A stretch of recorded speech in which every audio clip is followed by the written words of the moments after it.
नमस्कार, मैं Jitendra Chaturvedi. SCO summit से लेकर आसियान समिट तक जो कुछ नरेंद्र मोदी के खिलाफ रचा गया, बुना गया, वो अब सार्वजनिक मंच पर मौजूद है। यह भी सबको मालूम है कि किस तरह से अडानी के बहाने हिंदुस्तान में राजनीतिक अस्थिरता पैदा करने की कवायद चल रही है और साथ ही साथ भारतीय अर्थव्यवस्था को डिरेल करने की भी कोशिश हो रही है। लेकिन जो बड़ी चीज है जिस पर बात करना बहुत आवश्यक है वो है म्यूनिख में हुई मीटिंग। उस मीटिंग में जो कुछ हुआ वो अपने आप में बड़ा सनसनीखेज है और कई सारी चीजें निकल कर सामने आ रही हैं जो ये बता रही हैं कि असल में नरेंद्र मोदी की अगुवाई वाला जो भारत है उसके खिलाफ किस तरह का षड्यंत्र रचा जा रहा है।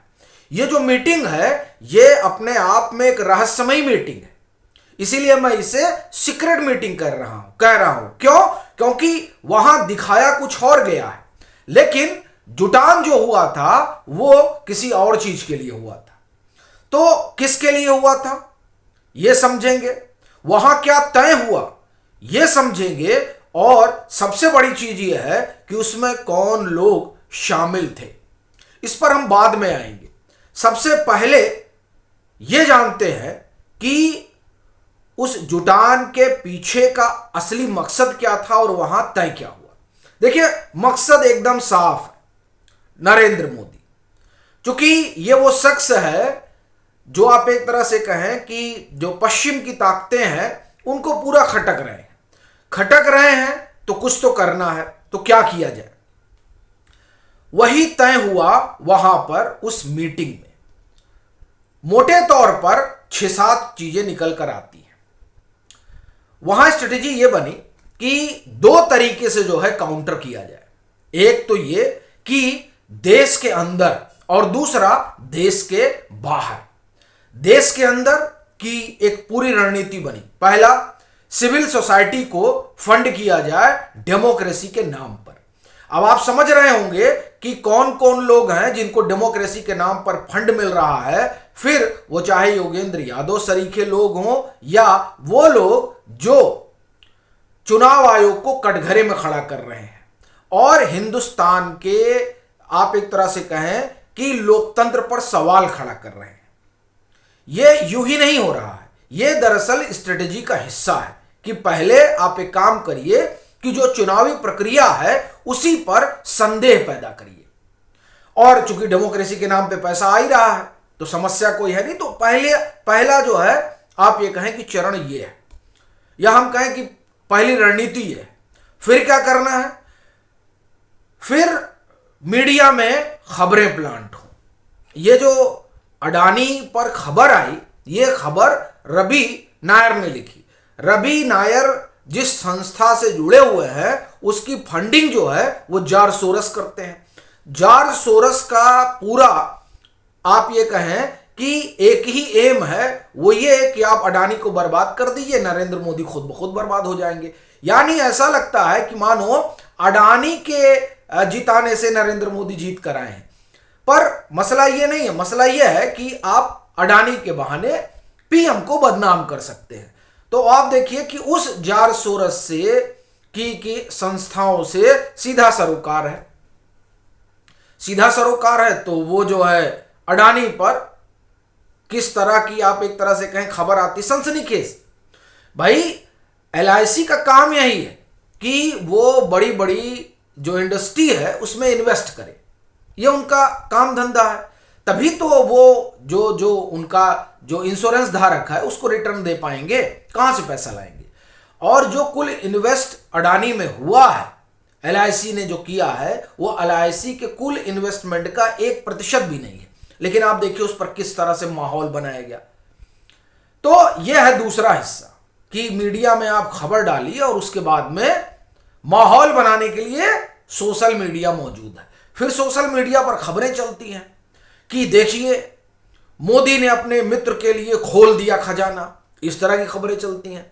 और आप बड़ी चीज देखिए कि ये मैं आपको हालिया उदाहरण दे रहा हूं, अगर आप पीछे जाएंगे तो इस तरह के आपको कई उदाहरण मिलेंगे कि कैसे सोशल मीडिया पर जो है पूरा अभियान चलाया जाता है। पहले वो खबर होती है, खबर चाहे न्यूयॉर्क टाइम्स में हो, चाहे वॉशिंगटन पोस्ट में हो, चाहे किसी और में हो जाए, और उसके बाद में फिर वो सोशल मीडिया पर आता है। और मजेदार चीज देखिए कि सोशल मीडिया पर इन दिनों वही चीज सबसे ज्यादा चल रही है जो नरेंद्र मोदी के खिलाफ। ये अपने आप में बड़ी अद्भुत घटना है। तो ये तीसरा, यानी पहला सिविल सोसाइटी, दूसरा जो है मीडिया, तीसरा सोशल मीडिया। और अब ये तो आपने सिविल सोसाइटी ने जो है शिगुफा छोड़ा, मीडिया ने उठाया, सोशल मीडिया ने माहौल बनाया। अब ट्रेनिंग जरूरी है। वो इसलिए क्योंकि माहौल बनाने वाले तीनों जो आप एक तरह से कहें कि अंग हैं वो तो एक्टिव हो गए। अब माहौल बनाने के लिए आपके पास ट्रेनिंग भी होनी चाहिए कि कैसे कैसे आपको खबरें करना है। अब आप देखिए ऑपरेशन सिंदूर के दरमियान कैसे खबरें चल रही थी। ऑपरेशन सिंदूर के दरमियान राफेल गिरा, मोदी झूठ बोल रहे हैं, ठीक है। फिर अभी कैसे कैसे खबर चली कि ट्रंप ने मोदी को ये किया वो किया। यानी आप एक तरह से कहें कि माहौल बनाया जाए, और इस माहौल के लिए सोशल मीडिया सबसे मुफीद है और उसके लिए ट्रेनिंग बड़ी जरूरी है। अब आपको फिर एक उदाहरण देता हूं। अभी अमेरिका गए हुए थे कुछ दिग्गज, 1 महीना बताया जा रहा है कि रहकर आए हैं। अब वहां 1 महीने में तो एक ही चीज हुई होगी, और जाहिर सी बात है कि ट्रेनिंग, चूंकि ये देखिए कोई संयोग नहीं हो सकता है कि आप वहां रह रहे हो और फिर जो है खबर आ जाए किस पर, वॉशिंगटन पोस्ट में, अडानी पर। तो ये अब क्या हुआ, ये पूरा चक्र पूरा हुआ। अब इस चक्र के जरिए क्या होगा, देश में एक आप ये कहें कि जिसके खिलाफ आप अभियान चला रहे हैं उसके खिलाफ माहौल बनेगा। और ये यूं ही नहीं कह रहा हूं, जो मीडिया वाली खबर है वो आपको सुनाता हूं कि कैसे वॉशिंगटन पोस्ट ने लगातार खबर की। फिर मैं आऊंगा कौन कौन लोग शामिल होंगे, आप सुनेंगे तो चौंक जाएंगे। अब देखिए 2024 में, 2025 का तो आप देख ही रहे हैं जो अडानी पर आया। उसके अलावा आप देखिए वॉशिंगटन पोस्ट ने किस किस तरह की खबरें की हैं। Inside the vast digital campaign by Hindu nationalism to inflame India, under India's pressure Facebook let propaganda and hate speech.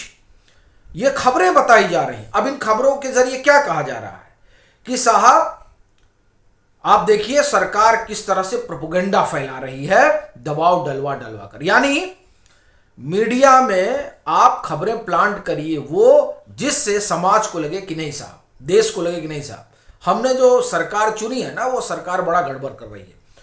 और जब उसको लग जाएगा तब वो क्या करेगी, तब वो सड़क पर उतर आएगी। इसी की कोशिश है।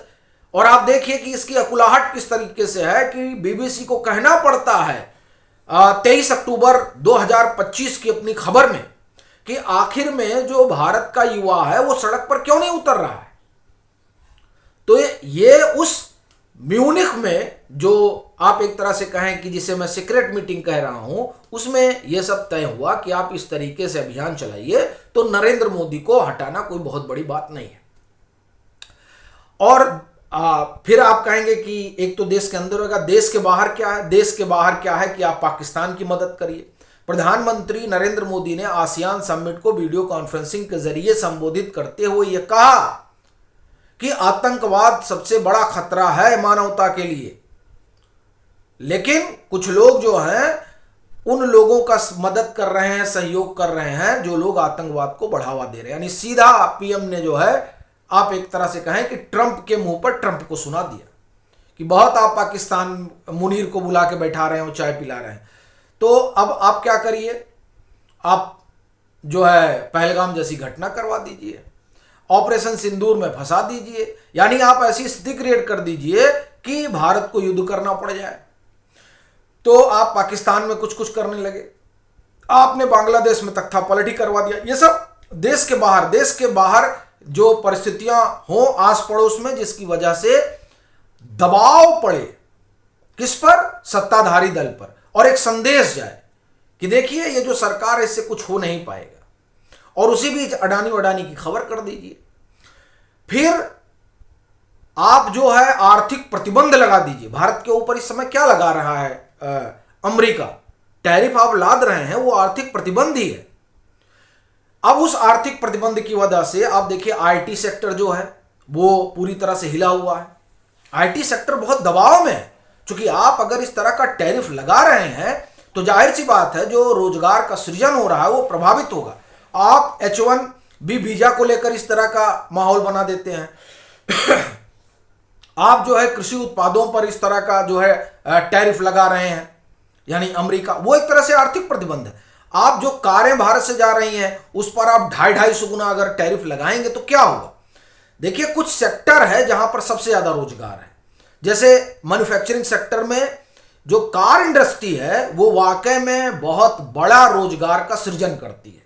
अब आप कहेंगे कैसे? तो साहब एक कार बनती है तो उस कार में कितने पुर्जे होते हैं, ठीक है, उस पुर्जे बनते हैं, और बड़ी चीज यह है कि उस कार को बनाने के लिए फिर मैकेनिक चाहिए और तमाम, यानी आप एक तरह से समझिए कि पूरा रोजगार सृजन का एक चक्र होता है। अब आप टैरिफ ठोक दीजिएगा तो कार अमेरिका में जाएगी नहीं, जब वो कार जाएगी नहीं बिकेगी कैसे? देखिए जो सबसे संपन्न देश है वही सबसे ज्यादा चीजें खरीदता है, जिसके पास पैसा है वही खरीदता, अमेरिका के पास पैसा है वो खरीदता है। अब आप प्रतिबंध लगा देंगे तो हमारा सामान नहीं जाएगा, हमारा कृषि उत्पाद नहीं जाएगा, हमारा आईटी प्रभावित होगा, यानी हमारा फिर आप देखिए कि गारमेंट सेक्टर प्रभावित होगा।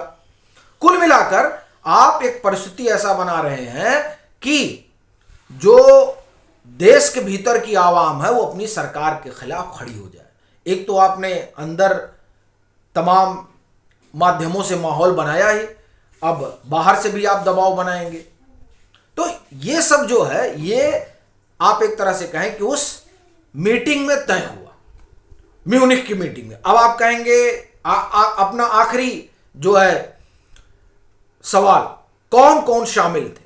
वो सभी उद्योगपति अमेरिका के सारे, उसमें कोई नहीं था जो ऐसा शुमार ना हो, और डोनाल्ड ट्रंप जो है वो आप एक तरह से कहें कि मीटिंग को चेयर कर ही रहे थे। तो ये खेल है साहब। तो वहां यूं तो मेल जोल म्यूनिख में किस तरह से किसके लिए होता है वो कोई बताने की जरूरत है नहीं। वो तो मिले थे कि हम लोग जो है वैश्विक स्तर पर आर्थिक समृद्धि किस तरह से आए उसके लिए मिले थे, लेकिन असल मुलाकात का मामला ये था।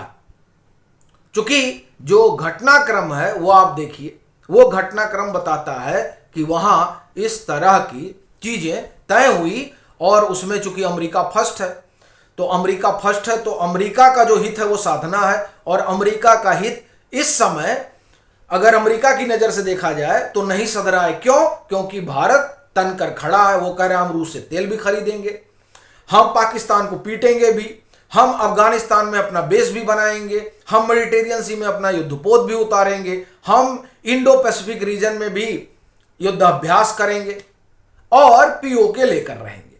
अब ये जो सारी चीजें हैं वो कहीं से भी अमेरिका के हित के अनुसार नहीं है। तो जब नहीं है तो जब आप नेशन फर्स्ट की बात कर ही रहे हैं तो नरेंद्र मोदी उसका सबसे बड़ा रोड़ा है, तो आपको उसको हटाना पड़ेगा। यह है पूरा खेल। आपकी अपनी क्या राय है जरूर साझा करिएगा। मतांतर से नहीं जुड़े हैं तो जुड़िए, लाइक करिए वीडियो को और साझा करिए।